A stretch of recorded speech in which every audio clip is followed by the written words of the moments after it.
Ayan, good day mga ka-QC Backyard. Meron palang ina-out yung aking kaibigan. Tatlong manok. Ayun, dalawa medyo magulang na, yung isa isang taon pa lang mahigit. Na ayun, tingnan nyo na lang. Baka sakaling mataypan nyo.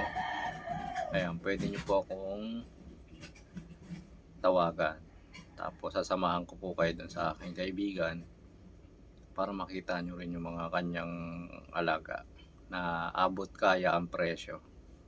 Ayun guys, sabay-sabay na lang natin panoorin. Ayan, good day mga boss, mga ka-backyard. Ito, baka may naghahanap sa inyo ng panglaban. Meron din dito sa aking kaibigan. Ayan. Ito, pasok to sa medium high station. Ayan, maganda sukat. Medium high station siya mga.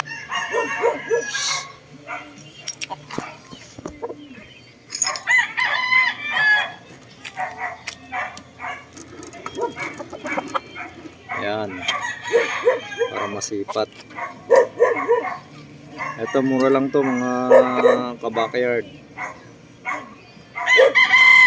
Ayan, 1 year old.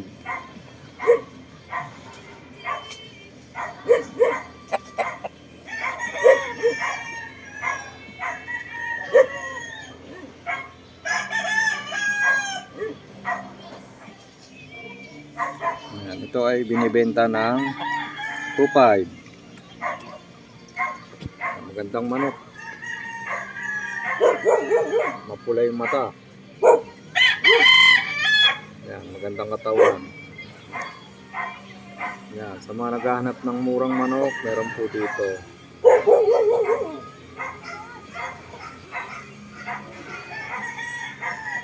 Ayan.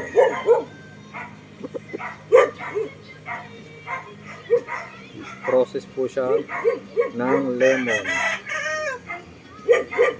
Yan, sa mga naghahanap ng panlaban, meron po dito 1 taon. Ang bigat. Maayos po itong gumalaw. Yan, puntahan nyo na lang dito. Baka makakursunadahan nyo.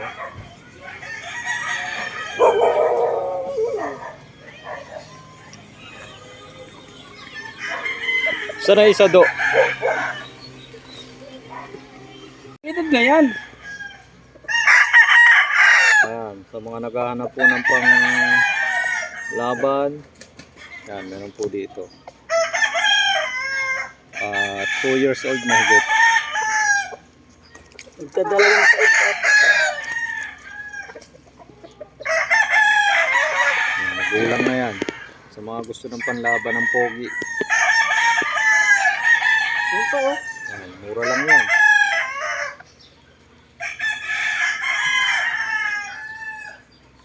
Yan. So, 3 raw to guys. Baka magustuhan nyo.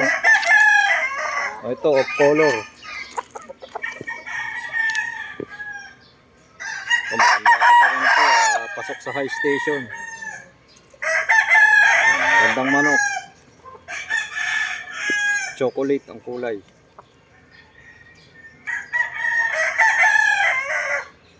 Yan, 3 to ha. Yan, kung naghahanap kayo, meron dito. Yan. 3 itong pambenta. Pag 3 kukunin nyo, may bawas pa. Yan, pwede sa 2 hits to mga to. Ito, maayos itong mamalo. Nakita ko na to. Ayan, dito ko na lang tatapusin yung aking video. Kung nagustuhan nyo yung aking video, pakishare and like and subscribe po sa aking channel. Yan, ito po.